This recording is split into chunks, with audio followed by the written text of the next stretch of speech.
I paid for the Hawaii trip with money I'd been saving for 3 years. Every extra shift I picked up at the accounting firm, every coupon I clipped, every dinner I skipped, it all went into that vacation fund. 3 years of dreaming about white sand beaches and Mai Tais with my son and daughter-in-law, our first real family trip since Jack died. The morning before we were supposed to leave, I was folding beach towels in my bedroom when Caleb appeared in the doorway. Amber stood behind him, her hand resting on his shoulder like she was posing for a portrait. "Mom, we need to talk," Caleb said. I looked up from the towels, already feeling that familiar tightness in my chest. The same tightness I'd felt every time he'd needed to talk over the past 8 years. Ever since the funeral when he'd squeezed my hand and promised he'd take care of me the way Dad would have wanted. Funny how that promise worked out. "What's wrong?" I asked. "Did the airline change our flight times again?" Amber stepped forward. She had this way of smiling that never quite reached her eyes. "We've been thinking, and we really feel like this trip should just be the two of us. You understand, right?" I didn't understand. Not at all. "But I planned this whole trip for us, for the three of us." "Exactly," Caleb said, sitting on the edge of my bed. "And we really appreciate that, Mom. You've been so generous. But Amber and I haven't had a real vacation in years, and we think we need some couple time. You get that, right? You and Dad used to take trips alone." My throat burned. "Your father and I also took trips with you. We wanted to spend time together as a family." "We are spending time together," Amber said, her voice sticky sweet. "We live here, don't we? We see you every day." Yes. Yes, they did live here. In my house.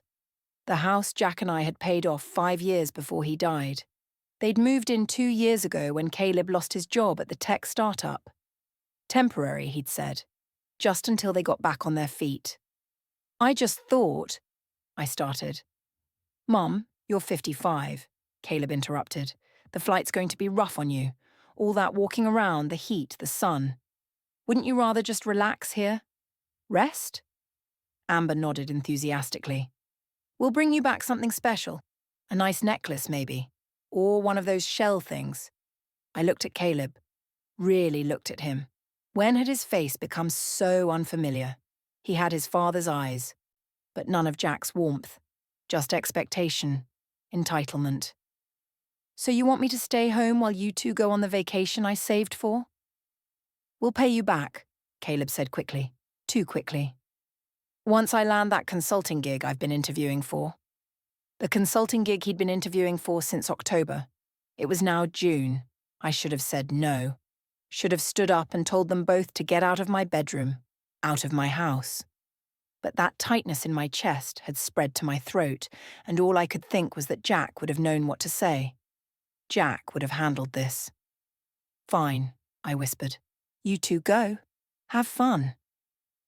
Amber actually clapped her hands together. "Thank you so much.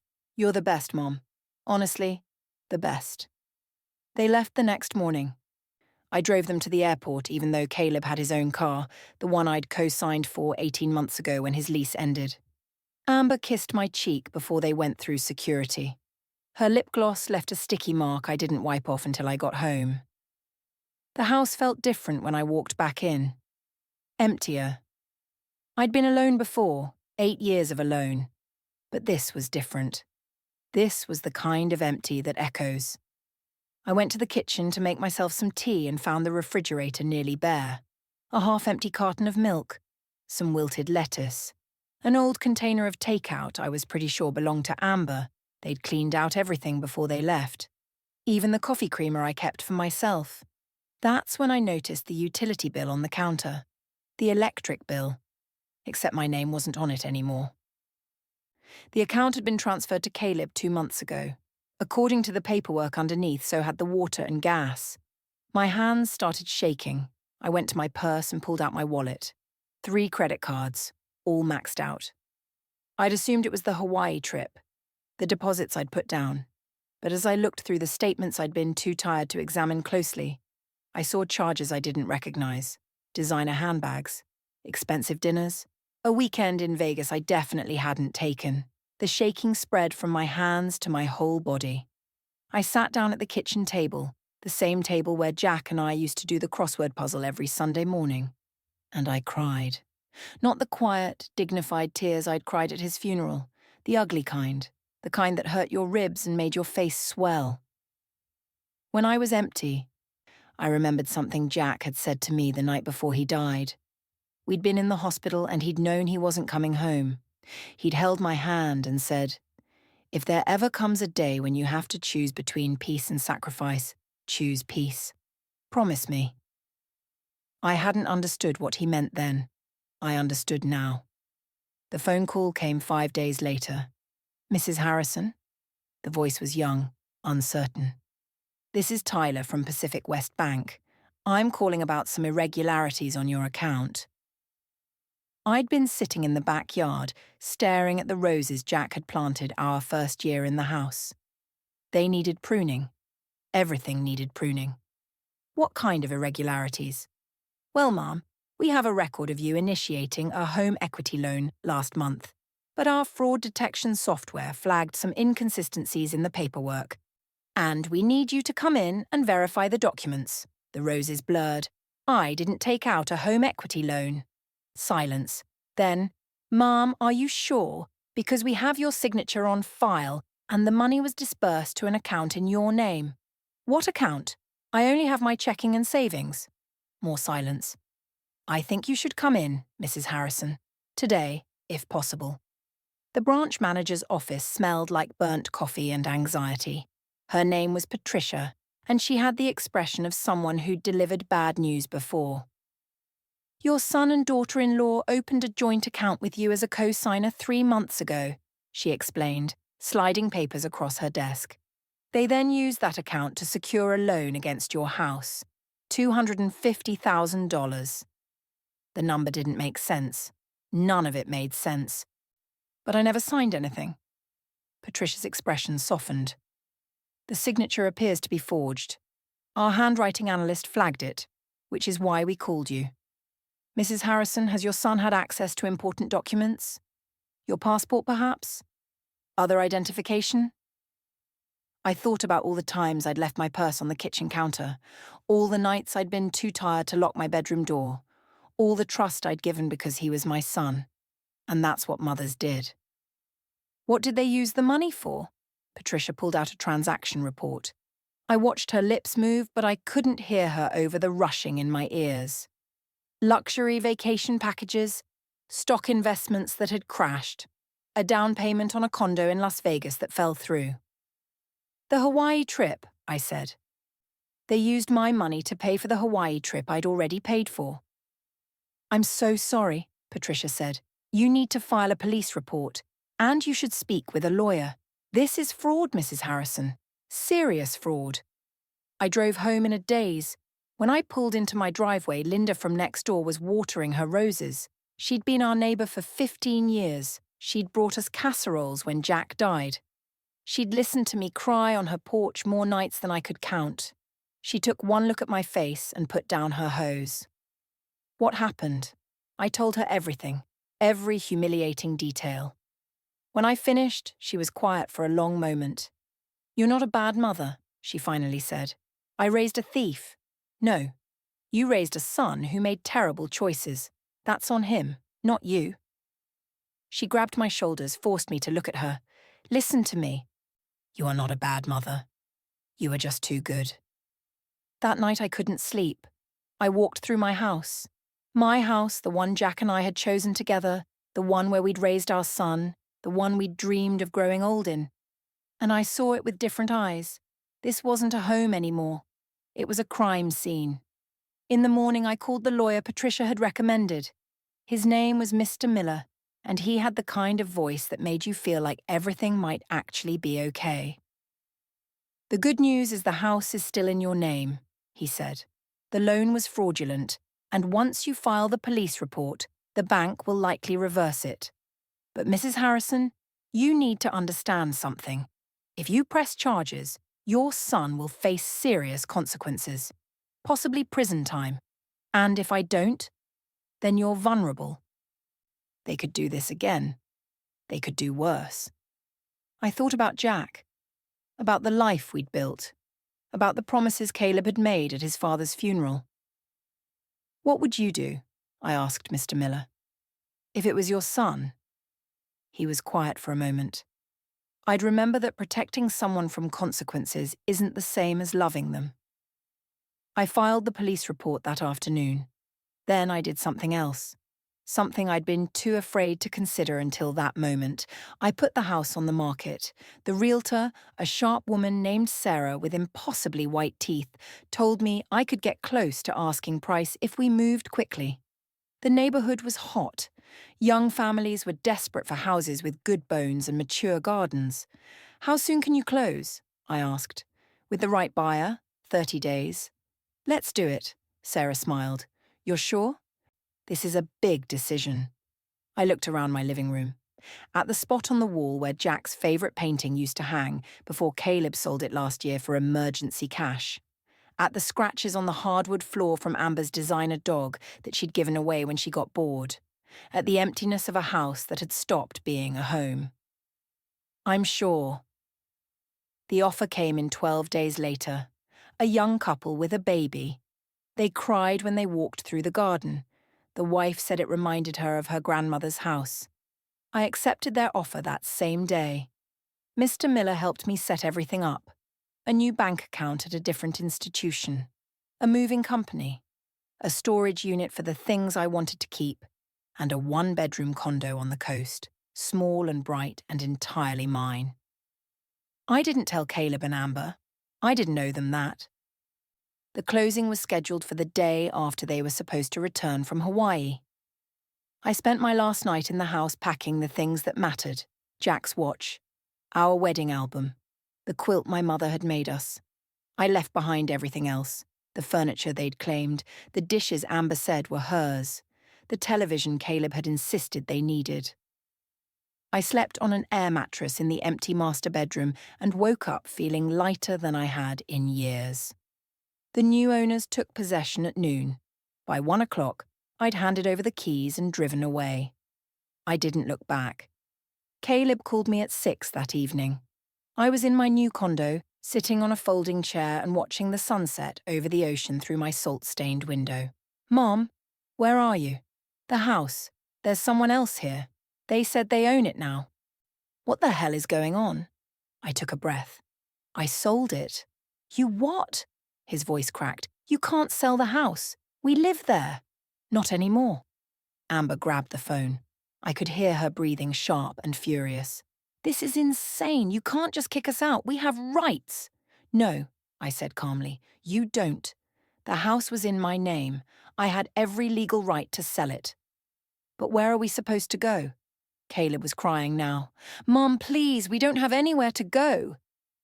You should have thought about that before you forged my signature and took out a loan against my house. Silence. Complete, total silence. The bank told me everything, I continued. The police know too. Mr. Miller, my lawyer, has all the documentation. You used my money to fund a vacation you told me I wasn't welcome on. You maxed out my credit cards. You tried to steal my home. We were going to pay you back, Caleb shouted. I have interviews lined up. This was temporary. It's been 2 years, Caleb. 2 years of temporary. So what, you're just abandoning us? Amber's voice dripped venom. What kind of mother does that? And there it was. The question I'd been asking myself for weeks. The question that had kept me up nights, had made me sick with guilt and doubt. I looked out at the ocean, at the endless, indifferent water. The kind who finally understands that family isn't supposed to bleed you dry, I said quietly. I loved you both. I gave you everything, and you saw that as weakness. Mom, please, Caleb started. Your father told me something before he died. He said if I ever had to choose between peace and endless sacrifice, I should choose peace. I didn't understand what he meant then.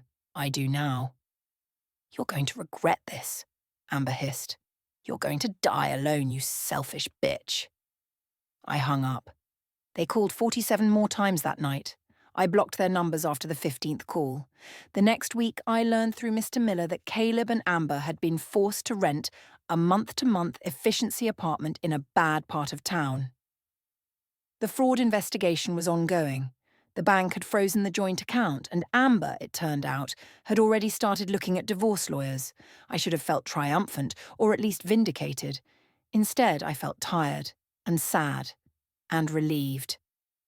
I spent my first month in the condo doing nothing. I read books I'd bought years ago and never opened.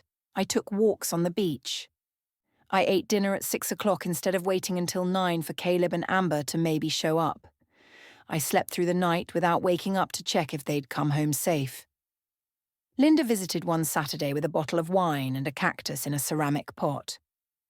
"For your new place," she said. "Low maintenance. Like your new life." We sat on my tiny balcony and watched the surfers. "Do you think I did the right thing?" I asked her. "Does it matter what I think?" "Yes," she sipped her wine. "I think you did the only thing. There's a difference.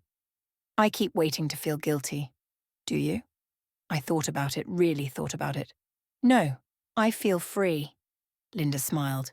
"Then you have your answer." 3 months later, I got a postcard. No return address. Just a picture of the Vegas Strip and 2 words in Caleb's handwriting. "I'm sorry." I stuck it on my refrigerator next to the beach sunset photo I'd taken on my first solo walk.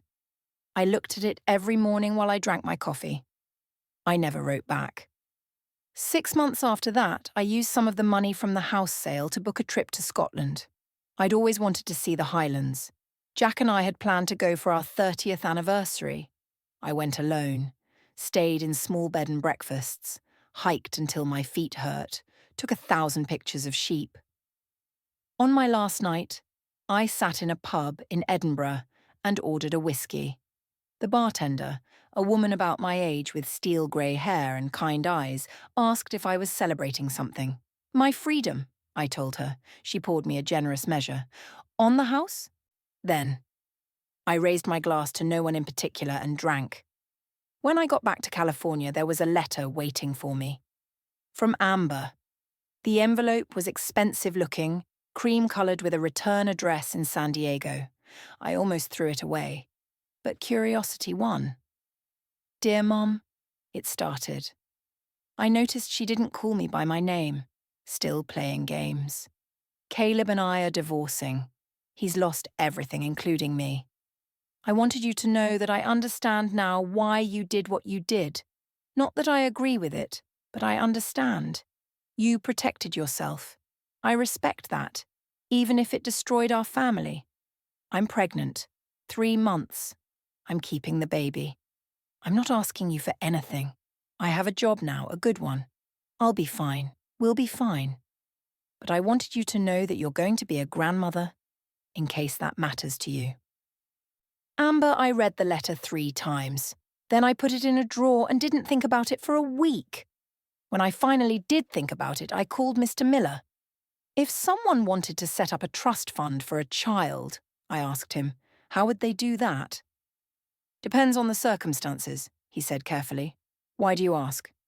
"I want to make sure my grandchild has opportunities, education, a stable start, but I don't want the parents to have access to the money." Mr. Miller was quiet for a moment. "That's possible. It's also complicated." "I have time. Are you sure about this?" I looked out my window at the ocean, at the life I'd built from the wreckage of the old one. "I didn't lose my capacity to love," I told him. "I just learned to love with boundaries." "That's very wise," Mr. Miller said softly. "No," I corrected him. "It's just survival." I set up the trust fund, $25,000 for my grandchild's 18th birthday. College fund, emergency fund, whatever they needed. I didn't tell Amber. She'd find out eventually.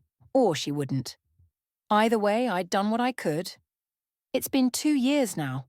I'm 57. I still work part-time, but only because I want to, not because I have to. I've started taking art classes at the community centre. Terrible watercolours that I hang on my refrigerator anyway. I've made friends, real friends. People who call to check on me not because they need something, but because they care. People who understand that sometimes the bravest thing you can do is walk away. Linda visits once a month. We drink wine and watch the sunset and talk about everything and nothing. She tells me about her daughter in Portland, her grandkids, her new book club. She never asks about Caleb. She knows better. Sometimes, late at night, I still wonder if I did the right thing. If a better mother would have found another way.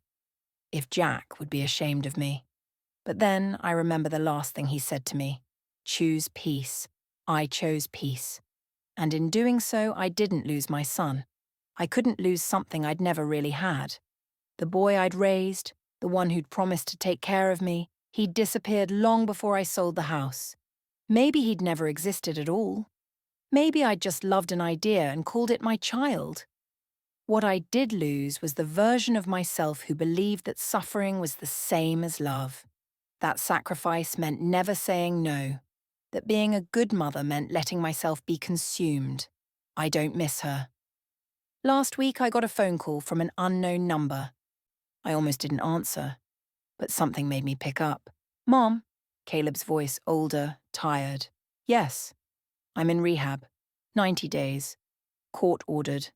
Amber told them about the drinking, about everything. I didn't say anything. I wanted to call and tell you that I get it now. What you did. Why you had to do it. I'm sorry it took me so long to understand. Okay, I said. That's it? Just okay? I looked around my small, bright condo, at my terrible watercolours, at my life. What do you want me to say, Caleb? I don't know. That you forgive me? That we can start over? I closed my eyes. I do forgive you, but we can't start over. There's no going back. So what?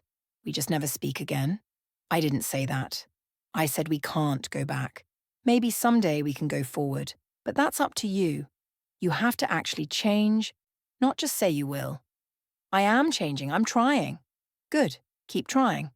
For yourself, not for me. Silence. Then, I love you, Mom.